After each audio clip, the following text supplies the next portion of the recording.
about 150 years ago, they used to drive young calves, which are called Tibbys, through from marshland grazing to the south of the Southwold, through to a little meadow near the church called Tibby's Green.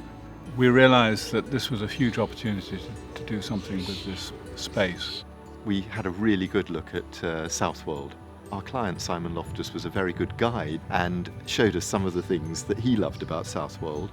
The diversity of houses, the different scales of houses, all jostled up against each other. A very interesting and intense gardening culture as well.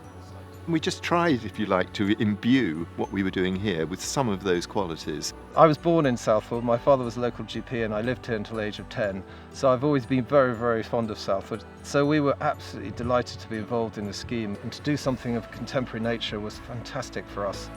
One of the things that I wanted to do very much was to make this site porous again to the rest of the town, so that there would be ways through, just natural ways in which people would congregate and move through the site, which had always been closed to them.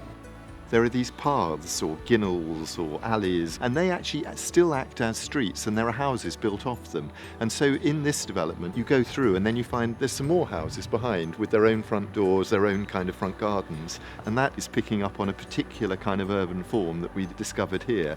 It works really well actually, because it goes that direction, you're straight into the town.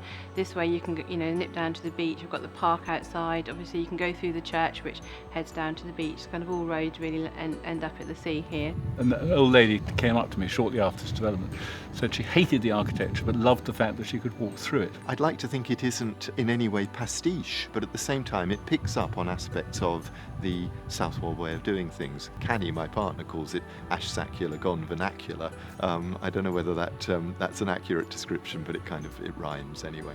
Well, where we're sitting now is a space we designed which has a really large shop we designed for Adnams, and a cafe which feeds into that. It felt great that we could have a market square here, but also knitting the houses back into the town and giving people opportunities to walk in different directions through the site.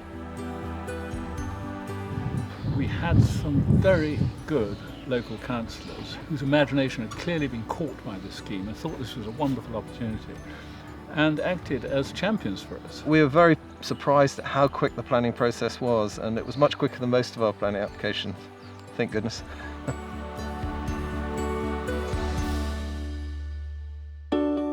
We ended up with 34 houses, every single one different height, different widths, different layouts, different orientations. Trying to make, I suppose, not so much a little bit of Southwold, but a kind of worthy extension. There was this ambition to make the thresholds and edges feel quite naturalistic, and that people's front gardens might be a place that they sit out and were social, but the back gardens become an extension of the living space and very much private courtyard gardens. I fell in love with Southwold. I sat across at Adnams having coffee one summer afternoon, saw the house, came to view it and loved it.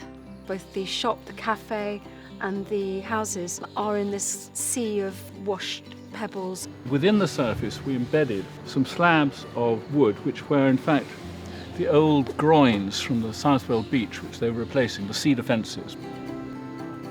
We call it our modern cottage. It's bright, it's sunny. What else is there to say? Just great. It's what we were looking for about 10 years.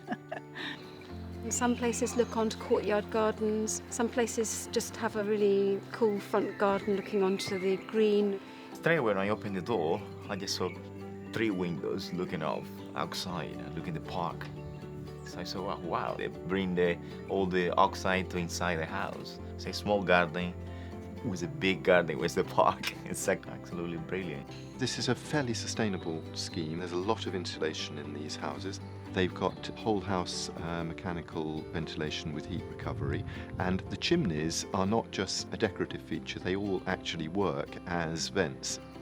But sometimes we do meet in the square. We might have a breakfast or a lunch or a glass of wine or listen to some music. It's very pleasant indeed. We love it here. The square is a very social place to be at. I think we can all go over there and meet somebody, chat away to Everything kind of centres around the square, so if you're going out, I always pass Tony and Val's when I'm going through, and they're off in the garden, so I talk to them. Such a community spirit. We've got the cafe next door, so there's always people, the footfall has been good. Just a really nice place to be. Because of the high quality materials that we used and the landscaping and the wonderful design, it should really stand the test of time, and we'll be proud of it for many years to come, I hope. I wanted to have something which we were going to be architecturally and socially proud of. The mix of houses leads to a mix of people living here, and hopefully it's a real, genuine community.